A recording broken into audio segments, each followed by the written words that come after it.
তখন কলসিটাকে কাত করতে চাইল, কিন্তু পারল না, তাই পানি খাওয়াও হলো না। তার খুব দুঃখ হলো। সে এদিক ওদিক তাকালো, কাছে দেখতে পেল অনেক নুড়ি। তার মাথায় একটা বুদ্ধি এলো। সে একটা করে নুড়ি আনতে লাগলো, ফেলতে লাগলো কলসির ভিতরে। কলসির ভিতরে একটা একটা করে নুড়ি পড়লো, তলার পানিও ওপরে উঠতে লাগলো। এভাবে কাকটি অনেক নুড়ি কলসিতে ফেললো। এক সময় পানি কলসির মুখে উঠে এলো। তখন কাকটি প্রাণ ভরে পানি খেলো, তার পিপাসা মিটল। কাক খুশি মনে ডানা ঝাড়া দিল, তারপর উড়াল দিল বনের দিকে।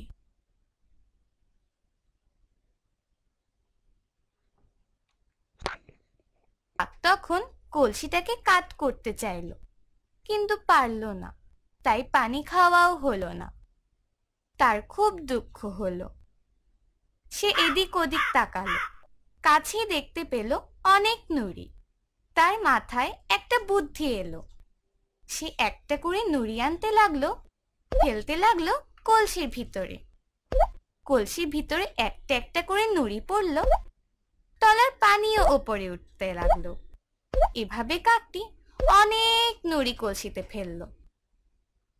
এক সময় পানি কলসির মুখে উঠে এলো। তখন কাকটি প্রাণ ভরে পানি খেলো, তার পিপাসা মিটল।